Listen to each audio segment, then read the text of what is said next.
Assalamualaikum warahmatullahi wabarakatuh. Di kesempatan kali ini saya akan sedikit membahas tentang perencanaan atau sering disebut juga dengan planning. Sebelum kita masuk ke materinya, saya akan sedikit memperkenalkan diri saya. Nama saya Nur Asyi, saya dari Fakultas Ilmu Sosial dan Ilmu Politik, yaitu Program Studi Administrasi Publik Universitas Maliko Saleh. Dan dosen pembimbing saya kali ini ada Ibu Risna Dewi. Terima kasih kepada Ibu Risna Dewi. Ini adalah salah satu tugas mata kuliah dari asas-asas manajemen. Baik, selanjutnya kita akan langsung masuk ke materinya. Jadi pertama ada pengertiannya. Apa sih yang dimaksud dengan perencanaan atau planning? Jadi itu adalah suatu kegiatan yang terkoordinasi untuk mencapai tujuan tertentu dalam kurun waktu tertentu. Itu maksudnya adalah seseorang yang ingin membangun suatu perusahaan harus membutuhkan perencanaan. Karena dengan perencanaan itu, segala sesuatu pekerjaan akan jelas apa yang harus diperbuat. Ini contohnya misalkan ada si Adit nih, ingin membuka restoran, tapi sebelum itu Adit membuat sebuah konsep dan gambaran bagaimana Adit mengelola restoran tersebut. Dan selanjutnya ada definisi perencanaan. Jadi, proses pembuatan keputusan untuk masa depan yang spesifik yang dikehendaki oleh manajer bagi organisasi merupakan proses berkesinambungan dan mencerminkan penyesuaian dengan perubahan yang terjadi di lingkungan. Dan selanjutnya ada manfaat memberikan arah, itu ada 3. Yang pertama, memfokuskan usaha menjadi pedoman rencana dan keputusan, membantu mengevaluasi kemajuan.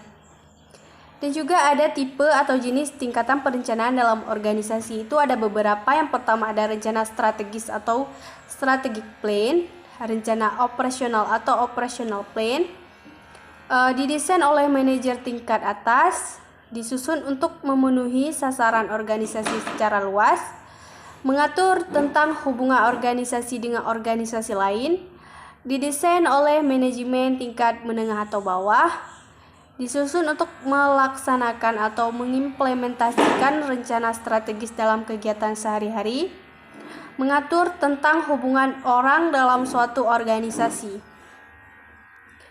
Rencana strategik atau strategic plan, rencana operasional atau operational plan, kurun waktu atau jangka waktu, cakupan atau luas, tingkat rincian atau umum, kurun waktu atau jangka pendek, cakupan atau sempit, tingkat rincian atau detail. Selanjutnya ada hierarki rencana strategis dan operasional organisasi multibisnis. Itu ada 4. Yang pertama, strategi korporasi, strategi unit bisnis, strategi tingkat fungsional, dan rencana operasional. Jadi strategi tingkat korporasi itu dirumuskan oleh manajer puncak. Pertanyaan pokok bisa jadi bisnis apa yang harus diterjuni oleh perusahaan, apa sasaran dan harapan dari setiap bisnis, dan bagaimana alokasi sumber daya untuk mencapai sasaran tersebut itu. Dan ada 5 kekuatan strategi korporasi itu. Yang pertama ada Michael Porter, ancaman pendatang baru, kekuatan tawar-menawar dari pemasok, kekuatan tawar-menawar pelanggan, industri, ancaman dari produk atau jasa substitusi. Selanjutnya ada strategi untuk bisnis,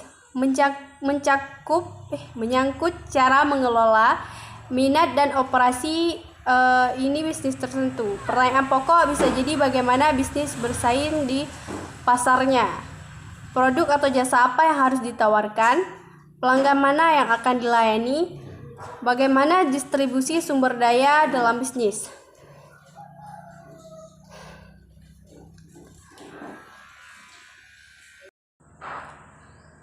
Selanjutnya ada strategi tingkat fungsional. Jadi strategi yang dirumuskan oleh bidang fungsional khusus dalam suatu usaha untuk melaksanakan strategis bisnis unit. Itu contohnya strategi bagian penelitian dan pengembangan, strategi bagian produksi, strategi bagian pemasaran, dan strategi bagian keuangan. Proses pembuatan keputusan rasional. Itu ada 3. Yang pertama, mengembangkan alternatif. Cari alternatif pemecahan masalah, pengamatan situasi, definisi masalah, diagnosis penyebab, dan tentukan tujuan keputusan. Yang kedua ada implementasi keputusan dan monitor hasil. Itu rencana implementasi, implementasi rencana, monitor implementasi dan pembuatan penyesuaian yang perlu. Yang terakhir ada mengevaluasi alternatif dan memilih yang terbaik. Itu ada evaluasi alternatif dan pilih alternatif terbaik.